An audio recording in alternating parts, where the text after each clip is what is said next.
Selama menjadi penasehat, Chu Keliang, tokoh jenius dan hebat di zaman Samko atau Tiga Kerajaan, pernah menulis sebuah surat kepada anaknya.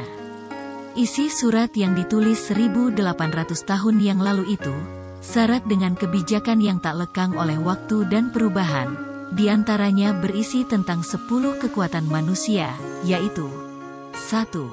Kekuatan keheningan. Keheningan membantu kita menenangkan diri untuk menjernihkan pikiran. Ia menjelaskan bahwa suasana hening membantu kita melakukan introspeksi diri, mengevaluasi segala tindakan, dan menumbuhkan tekad untuk memperbaiki diri. Ia juga menegaskan bahwa kunci keberhasilan dalam belajar adalah keheningan, sebab dalam keheningan kita dapat menelusuri apa sebenarnya visi dan misi hidup kita. 2. Kekuatan hidup hemat. Chu Keliang memberikan petunjuk bahwa hidup bersahaja akan menyelamatkan diri kita agar tidak diperbudak oleh materi. Hidup sederhana menurut sang penasehat ini membentuk diri kita menjadi manusia yang lebih bermoral. Jangan terseret dalam pola hidup boros, sebab pola hidup boros suatu saat dapat mengubur kita ke dalam tumpukan hutang dan puing-puing kehancuran. 3. Kekuatan membuat perencanaan. Dalam surat-surat itu Chu Keliang menegaskan tentang pentingnya merencanakan hidup. Gagal membuat rencana artinya membuat rencana untuk gagal. Dengan melakukan perencanaan yang baik, maka kita akan dapat menempatkan prioritas dengan baik pula. Sebaliknya, tanpa perencanaan yang baik akan selalu membuat kita gagal menyelesaikan apapun yang kita kerjakan. 4. Kekuatan belajar. Chu Keliang dalam suratnya menyebutkan bahwa keheningan memaksimalkan pencapaian hasil dari tujuan belajar.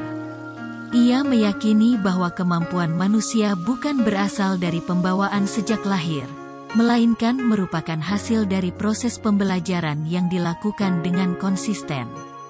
Oleh sebab itu ia menyarankan agar kita tak pernah berhenti belajar sampai kapanpun.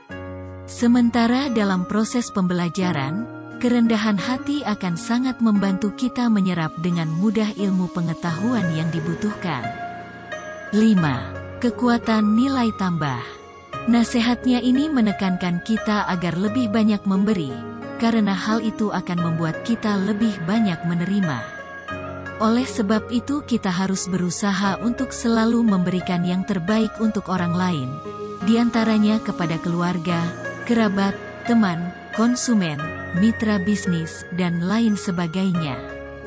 Bila kita mampu memberikan sesuatu yang ekstra atau nilai tambah terhadap apa yang dibutuhkan orang lain, tentu saja mereka akan senang, merasa tersanjung dan terpesona. Tak heran jika selanjutnya mereka ingin selalu menjalin hubungan yang menguntungkan bagi Anda. 6. Kekuatan kecepatan. Beliau menasehat anaknya agar tidak menunda-nunda pekerjaan karena penundaan artinya menghambat usaha kita mencapai visi dan misi secepat mungkin. Ia menandaskan agar kita menjalankan segala sesuatu dengan efektif dan efisien waktu.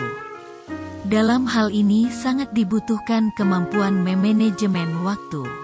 Jika perlu, satu hal dilakukan bersama-sama dengan tim agar lebih cepat terselesaikan. 7. Kekuatan karakter. Chu Keliang menasehati anaknya agar membiasakan diri tidak bersikap tergesa-gesa, sebab segala sesuatu memerlukan proses. Kehati-hatian dalam bersikap dapat membentuk sebuah karakter yang utuh. Dalam pepatah bangsa Tionghoa dikatakan, diperlukan waktu hanya 10 tahun untuk menanam dan memelihara sebatang pohon, tapi memerlukan waktu paling sedikit 100 tahun untuk membentuk sebuah watak yang utuh. 8. Kekuatan waktu. Dalam suratnya Chu Keliang menginginkan anaknya menghargai waktu. Sebab waktu berlalu sangat cepat, tak jarang ikut mengikis semangat dan cita-cita kita. Oleh sebab itu manajemen waktu dengan baik, jangan pernah menyia-nyiakan waktu dengan melakukan aktivitas yang kurang bermanfaat. 9. Kekuatan imajinasi. Chu Keliang memberikan nasihat supaya berpikir jauh ke depan, agar kita tidak tertinggal oleh zaman yang terus berkembang. Imajinasi tentang masa depan dikatakannya lebih kuat dari pengetahuan. Hal ini juga pernah diucapkan oleh Albert Einstein, imajinasi adalah segalanya. Imajinasi adalah penarik realitas yang akan datang. 10. Kekuatan kesederhanaan. Sang penasehat ini mencontohkan kekuatan kesederhanaan dalam setiap surat-suratnya yang singkat dan mudah dimengerti tetapi syarat tuntunan hidup positif.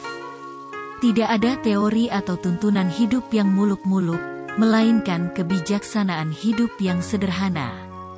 Begitupun jika kita ingin menghasilkan prestasi hidup yang luar biasa, tak perlu menggunakan teori yang rumit. Sekalipun tindakan atau langkah-langkah yang kita lakukan sederhana, tetapi jika dilakukan dengan konsisten maka kita akan mudah meraih visi dan misi. Demikian nasihat dari salah satu orang yang paling jenius di dunia ini. Sangat relevan dengan zaman modern ini. Semoga memberi pencerahan bagi Anda. Terima kasih.